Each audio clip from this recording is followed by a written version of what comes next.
आप सभी को राधे राधे, जय श्री कृष्णा। दोस्तों, आज की यह लीला कथा जो है हमारे साथ भावना जी ने शेयर की है और भावना जी कहती है कि लड्डू गोपाल को घर में विराजित करने से पहले कुछ बातों को जान लेना अत्यंत आवश्यक होता है।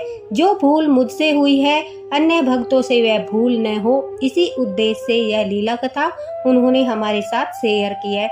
हम सब यह तो जानते हैं कि लड्डू गोपाल को जो है प्याज लहसुन का भोग नहीं लगाया जाता। हर लड्डू गोपाल भक्त इस बारे में अच्छे से जानता है, लेकिन कुछ और चीजें ऐसी है, आप देखना कहीं आपसे भी तो यह भूल नहीं हुई है। उन चीजों का भोग भी लड्डू गोपाल को नहीं लगाना चाहिए और कब कब नहीं लगाना चाहिए, उसका प्रतिफल क्या भुगतना पड़ता है, वो सब इस लीला कथा के माध्यम से आपको पता चल जाएगा। साथ ही साथ लड्डू गोपाल की सेवा करने वाले भक्तों को आज लड्डू गोपाल इतना बड़ा मार्गदर्शन करने वाले हैं, जिसके माध्यम से अगर कोई भी भूल आपसे हुई है तो तुरंत लड्डू गोपाल से माफी मांग लेना और उनसे प्रार्थना करना कि हमारी इस भूल के लिए, अपराध के लिए हमें माफ कीजिए और आगे से अपनी सेवा में उसे जरूर शामिल करना और कोई गलती नहीं करना। दोस्तों, भावना जी कहती है कि मेरी शादी को 3 वर्ष हो चुके थे, लेकिन अभी तक मेरी कोई संतान नहीं थी। वहीं मेरे मायके में मेरे भाई की शादी को 2 वर्ष हो चुके थे और मेरे भाई को ठाकुर जी की कृपा से एक बड़ा ही प्यारा सा बेटा था। यह लीला कथा आज से 8 वर्ष पहले की है। भावना जी कहती है कि मैं अपनी भाभी के साथ ज्यादा बातें नहीं करती थी। हाँ, कभी कभार उनका हालचाल पूछ लिया करती थी। ज्यादातर मायके में मेरी बात मेरी माँ से ही होती थी और माँ के द्वारा ही मुझे यह पता चल जाता था कि भाई भाभी सब ठीक है, मेरा जो भतीजा है वो ठीक है, सब उन्हीं से पता चल जाता था। अब भावना जी कहती है कि मैं अब बच्चे को लेकर काफ़ी परेशान रहती थी, मेरा मन उदास रहता था और ससुराल में भी मुझे इस बात को लेकर कभी कभी सुनने को मिलता था। ये सब बातें जैसे एक बेटी अपनी माँ के साथ शेयर करती है, मैं भी ये सारी बातें अपनी माँ के साथ शेयर करती थी। तभी अचानक से एक दिन मेरी माँ ने कहा कि देख, बहू को आते ही ठाकुर जी ने अपनी कृपा बरसा दी और एक बेटा दिया। तू भी लड्डू गोपाल की सेवा कर ले, शायद तेरे ऊपर भी उनकी कृपा हो जाए। और तेरी भाभी भी लड्डू गोपाल की सेवा करती है, जिसके कारण घर में सुख शांति है। तेरे भाई का काम बहुत अच्छा चलता है और लड्डू गोपाल ने उसे माँ बनने का सुख भी प्रदान किया। काफी सारी बातें भावना जी कहती है माँ ने उस दिन मेरे साथ की। फोन रखने के बाद मैंने भी सोचा एक बार माँ की बात मानकर मैं भी लड्डू गोपाल की सेवा कर लेती हूँ, शायद ठाकुर जी मेरी भी सुन ले और मुझे भी संतान सुख प्राप्त हो जाए। इसी भाव के साथ भावना जी कहती है मैं लड्डू गोपाल का छोटा सा विग्रह अपने घर लेकर आई और घर लाकर उन्हें स्थापित कर लिया।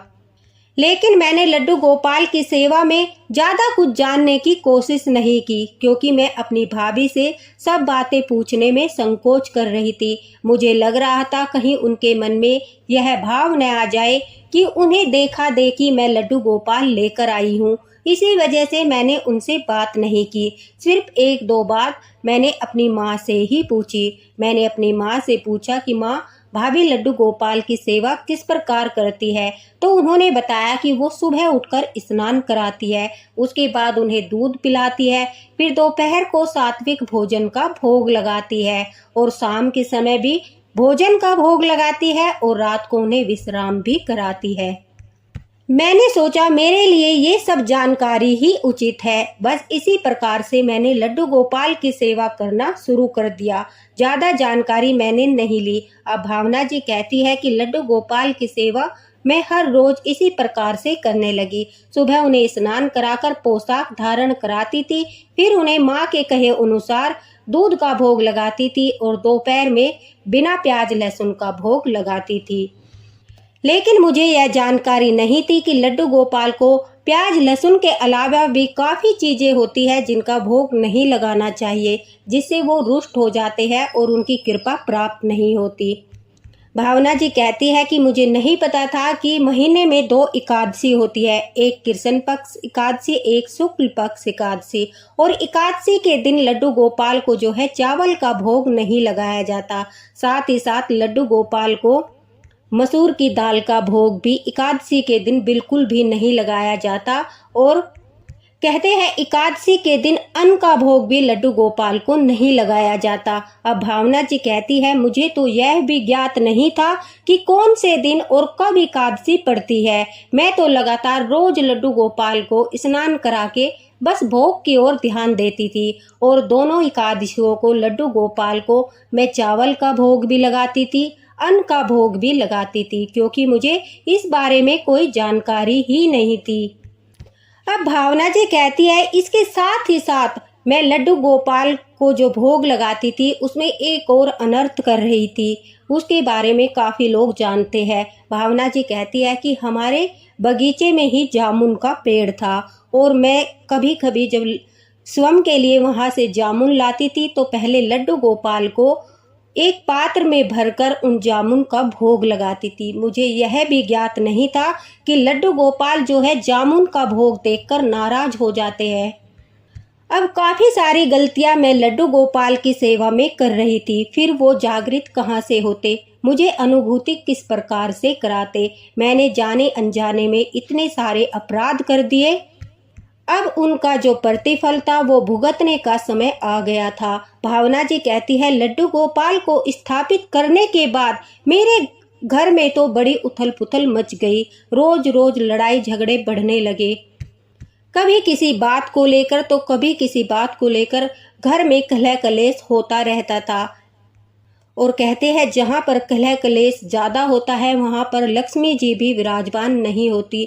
इस वजह से आर्थिक समस्या भी काफ़ी आ रही थी। अब भावना जी कहती है मैं एकादशी के व्रत भी नहीं करती थी और साथ ही साथ मुझे यह भी पता था कि लड्डू गोपाल को जो भोग लगाते हैं उसमें तुलसी दल का होना अनिवार्य होता है। मैं रविवार हो या एकादशी हो हर रोज लड्डू गोपाल की थाली में तुलसी पत्ता अवश्य रखती थी। इस बात का भी ज्ञान मुझे कदापि नहीं था कि हमें लड्डू गोपाल को जो है तुलसी दल का भोग तो अवश्य लगाना चाहिए, लेकिन एकादशी के दिन स्वयं तुलसी के पत्ते नहीं खाने चाहिए। रविवार के दिन स्वयं तुलसी के पत्ते नहीं खाने चाहिए। सिर्फ ठाकुर जी को हम भोग लगा सकते हैं, और वो भी इस प्रकार से कि अगर रविवार का दिन पड़ता है या एकादशी का दिन पड़ता है उससे पहले दिन हमें तुलसी दल तोड़कर रख लेना चाहिए, क्योंकि तुलसी के पत्ते जो होते हैं वो कभी बासी नहीं होते। उन्हें धोकर हम पुनः से दोबारा से इस्तेमाल कर सकते हैं। अब भावना जी कहती है इतनी सारी गलतियों के कारण लड्डू गोपाल की कृपा मेरे ऊपर कहाँ से होती, क्योंकि मैं तो बार बार गलतियाँ करती जा रही थी। और सबसे बड़ी भूल तो मेरी जो थी वो क्या थी कि जो लड्डू गोपाल को स्नान कराते हैं उनके स्नान का जल जो था वो मैं कभी आंगन में फेंक देती थी तो कभी मैं उसे नाली में गिरा देती थी, जिसके कारण लड्डू गोपाल की कृपा प्राप्त नहीं हो रही थी। क्योंकि आंगन में जो मैं उनका जल डालती थी उन पर सब पैर रखकर इधर उधर घूमते थे, और नाली में मैं जो जल डालती थी वो गंदे पानी में मिलकर बह जाता था, तो इससे ठाकुर जी के चरणा अमृत का भी अपमान हो रहा था। इसलिए कहते हैं कि जानकारी होना अत्यंत आवश्यक है। किसी भी देवी देवता की आराधना करने के लिए पूर्ण जानकारी होना अत्यंत आवश्यक है। अब भावना जी कहती है कि लड्डू गोपाल तो इतने रुष्ट हो गए कि मुझे अपना ससुराल छोड़कर मायके में आना पड़ा, क्योंकि वहाँ पर क्लेश इतना बढ़ गया था, लड़ाई झगड़ा इतना बढ़ गया था कि मुझे अपना घर छोड़कर मायके में आना पड़ा। यहाँ तक कि मेरे डिवोर्स की नौबत आ गई। मेरे पति ने मुझे तलाक देने को कहा। इस बात को सोच सोच कर उस समय मेरी जो मानसिक स्थिति थी वो भी खराब हो रही थी। मैं डिप्रेशन की ओर जा रही थी। मेरा पूरा जीवन उथल पुथल हो चुका था। मैं लड्डू गोपाल को इसलिए घर लेकर आई थी ताकि उनकी कृपा मुझे प्राप्त हो, लेकिन यह क्या, लड्डू गोपाल के आने के बाद तो मेरे जीवन में एक के बाद एक संकट आता गया और मैं लड्डू गोपाल को उसका जिम्मेदार ठहराने लगी। मैंने कहा कि हे ठाकुर जी, आपकी सेवा करने से तो सबको कृपा प्राप्त होती है, लेकिन आपने तो मेरा जीवन ही समाप्त कर दिया, मेरा ससुराल छुड़ा दिया, मुझे इतना भयंकर दंड दिया। मैंने अपनी गलती नहीं मानी, मैं सिर्फ लड्डू गोपाल को दोष देने लगी और जब ससुराल से मैं अपने घर वापस आई तो मैं लड्डू गोपाल को लेकर नहीं आई। मैं लड्डू गोपाल को ससुराल में छोड़कर ही मायके आ गई, क्योंकि मेरे मन में यह आ गया था। भावना जी कहती है कि लड्डू गोपाल कोई कृपा नहीं करते, वो एक मूर्ति है, यह सब एक भ्रम है। मेरा विश्वास लड्डू गोपाल के ऊपर से पूरी तरह से हट चुका था। अब भावना जी कहती है, जब मैं अपने मायके आई वहां रहकर मैंने भाभी को लड्डू गोपाल की सेवा करते हुए देखा, तो मैंने देखा मैं भी उसी प्रकार से सेवा कर रही थी। लेकिन एक दिन जब मेरा मन था कि मैं खाने में थोड़े चावल भी खाऊं, यह सब ठाकुर जी की ही लीला थी। भावना जी कहती है, मेरी भाभी ने कहा कि दीदी आज तो एकादशी है, आज के दिन न तो लड्डू गोपाल को चावल का भोग लगता है और न ही आज स्वयं चावल खाने चाहिए। आप व्रत करो या ना करो, लेकिन चावल का भोग नहीं लगता और न ही स्वयं चावल खाने चाहिए। यहाँ तक कि एकादशी के दिन अगर हम लड्डू गोपाल की सेवा करते हैं तो हमें अन्न भी नहीं खाना चाहिए, हमें फलाहार करना चाहिए और फलहारी अपने लड्डू गोपाल को कराना चाहिए। उन्हें एकादशी के दिन मक्खन मिश्री और फलाहार कराना चाहिए। जिस मिठाई में अन्न न हो उस मिठाई का भोग लगाना चाहिए, साथ ही साथ अपने आप भी व्रत करना चाहिए। उनकी बातों को सुनकर भावना जी कहती है कि मुझे याद आया कि मैं तो कोई ऐसा व्रत नहीं करती और एकादशी के दिन मैं तो लड्डू गोपाल को जो है भोग लगाती थी, अन्न का भी भोग लगाती थी, चावल का भी भोग लगाती थी और स्वयं भी अन्न ग्रहण करती थी। अब भावना जी कहती है कि कई सारी ऐसी चीज़ों का मुझे पता चला लड्डू गोपाल की सेवा के बारे में जब मैं अपने मायके आकर रहने लगी, जो भूल मैं कर रही थी। अब मुझे अपने आप में ही यह शर्मिंदगी महसूस हो रही थी कि मैं इतनी सारी गलतियां कर रही थी, तो उसके बाद लड्डू गोपाल कृपा किस प्रकार से करते। वो मुझ पर कृपा नहीं बल्कि वो तो मुझसे नाराज है। इसी वजह से यह सारी उथल पुथल जो है मेरे परिवार में मच गई है। अब भावना जी कहती है कि मैंने अपने ईगो को एक साइड में रखकर अपनी भाभी से बात की। यह भी ठाकुर जी की कृपा है कि जब हम ठाकुर जी की सेवा करने लगते हैं, अपना मन बनाते हैं, तो वो हमारे अंदर से जो ईर्षा भाव होता है, जो घमंड होता है, अहंकार होता है, वो धीरे धीरे कम होने लगता है। अब भावना जी कहती है, मैंने अपनी भाभी से बात करना शुरू किया और उनसे कहा कि आप मुझे लड्डू गोपाल की सेवा के बारे में सारी चीज़ें विस्तार से बताइए कि उन्हें क्या भोग लगाना चाहिए और क्या भोग नहीं लगाना चाहिए, ताकि मैं भी उनकी अच्छे से सेवा कर सकूं। भावना जी कहती है, जब मैंने अपनी भाभी से प्यार से बात की तो लड्डू गोपाल की कृपा के बारे में, उन्होंने उनकी अनुभूतियों के बारे में और उनकी बहुत सारी लीलाओं के बारे में मुझे बताया, जिन्हें सुनकर मेरी आंखों से आंसू छलक उठे। और मैंने कहा कि मुझे यह बताइए, लड्डू गोपाल को हम प्याज लहसुन का भोग नहीं लगाते और किन किन चीज़ों का भोग नहीं लगाना चाहिए। तभी भावना जी की भाभी ने उन्हें कहा कि लड्डू गोपाल को कभी भी जामुन का भोग नहीं लगाना चाहिए, क्योंकि वो जामुन को बिल्कुल भी पसंद नहीं करते और अगर कोई उन्हें जामुन का भोग लगाता है तो वो नाराज हो जाते हैं। साथ ही साथ लड्डू गोपाल को मसूर की दाल और मशरूम का भी भोग नहीं लगाना चाहिए, ठाकुर जी उससे भी अप्रसन्न हो जाते हैं। एकादशी के दिन लड्डू गोपाल को चावल का भोग भूलकर भी नहीं लगाना चाहिए।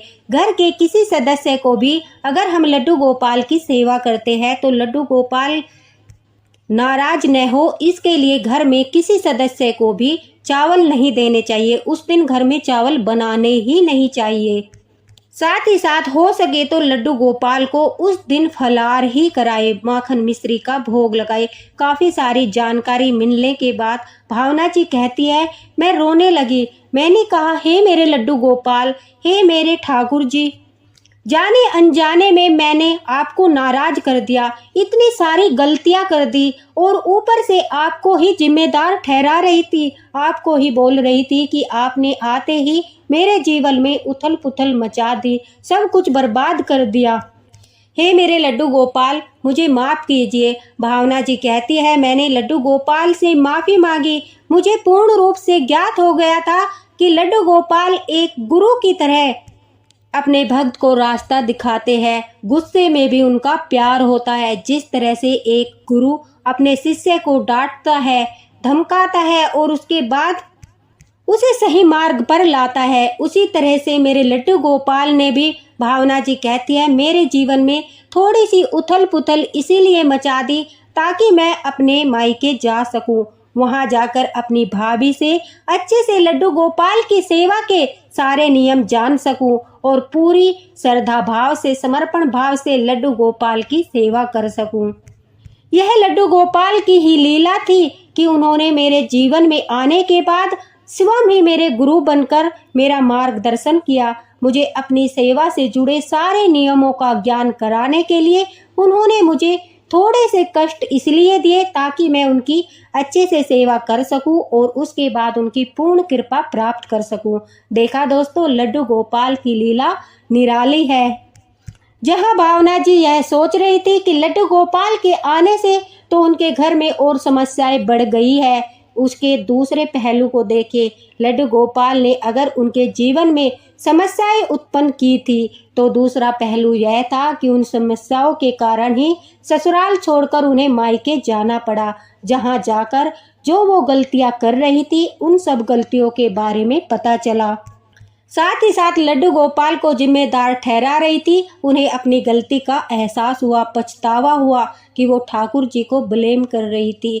अब भावना जी कहती है, मैंने कहा कि मैं अपने लड्डू गोपाल को लेकर आऊंगी और पूरे श्रद्धा विश्वास के साथ उनकी दोबारा से सेवा शुरू करूंगी। अब भावना जी कहती है, मैंने अपने भाई के हाथों अपने ससुराल से लड्डू गोपाल को मंगवा लिया और भाभी के साथ लड्डू गोपाल की प्रेम से सारे नियमों के अनुसार सेवा करने लगी। साथ ही साथ मैं एकादशी का व्रत भी करने लगी और ठाकुर जी की ऐसी कृपा हुई कि धीरे धीरे सब कुछ अच्छा होने लगा। मेरे ससुराल में मेरे पति के साथ जो मेरा लड़ाई झगड़ा कलह कलेश चल रहा था वो भी समाप्त हो गया और ठाकुर जी की कृपा से अगले साल ही मुझे माँ बनने का सुख प्राप्त हुआ। ऐसे है हमारे कृपा निधान लड्डू गोपाल।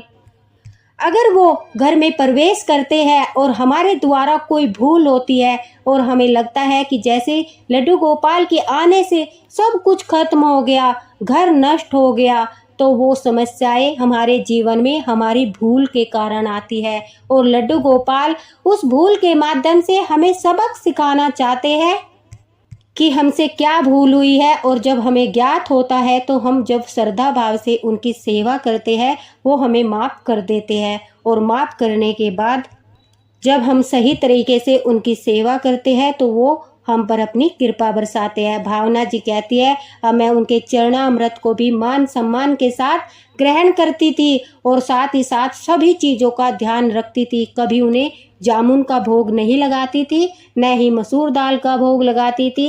एकादशी के दिन अपने घर में कभी चावल नहीं बनाती थी, न ही अपने बेटे को, न ही अपने हस्बैंड को और न ही स्वयं। कोई भी घर में उस दिन चावल नहीं खाता था और मैं अन्न का भोग भी लड्डू गोपाल को नहीं लगाती हूँ, उन्हें उस दिन फलाहार ही कराती हूँ। अब मेरे पूरे परिवार पर भावना जी कहती है कि लड्डू गोपाल की असीम कृपा है। लड्डू गोपाल प्रसन्न है, उन्होंने शायद मुझे माफ़ कर दिया, तभी तो उनकी कृपा बरस रही है। तो दोस्तों देखना, इनमें से कोई गलती आपसे न होती हो। अगर कोई भी भूल आपसे हुई हो, जाने अनजाने में आपने भी एकादशी के दिन लड्डू गोपाल को अन्न का भोग लगाया हो या फिर चावल का भोग लगाया हो तो उनसे माफ़ी मांग लीजिए। लड्डू गोपाल को मशरूम का भोग कभी मत लगाना, न ही जामुन का भोग लगाना। क्योंकि इन चीज़ों का भोग लगाने से लड्डू गोपाल जो है वो रुष्ट हो जाते हैं, नाराज़ हो जाते हैं, उन्हें बिल्कुल भी पसंद नहीं है। तो इन चीज़ों का ध्यान रखना। बड़ी ही ज्ञानवर्धक लीला कथा थी, जिसके माध्यम से काफ़ी सारी चीज़ों का पता चला। साथ ही साथ यह भी ज्ञान प्राप्त हुआ कि लड्डू गोपाल अगर हमारे जीवन में समस्याएं उत्पन्न करते हैं तो वो सिर्फ इसलिए करते हैं ताकि हम सही जानकारी प्राप्त कर सके, जिसके माध्यम से हमारा मार्गदर्शन होता है। दोस्तों, वीडियो को ज़्यादा से ज़्यादा शेयर करना ताकि सभी लड्डू गोपाल भक्तों तक वीडियो पहुँचे। और वीडियो के अंदर काफ़ी ज़्यादा जानकारी है। सभी लड्डू गोपाल भक्त अगर किसी से भूल हुई है तो वो लड्डू गोपाल से माफ़ी मांगकर अपने नियमों को अपना सकता है। वीडियो पसंद आया हो तो उसे लाइक भी अवश्य करना। इसी के साथ राधे राधे, हरे कृष्णा। मिलते हैं अगले वीडियो में।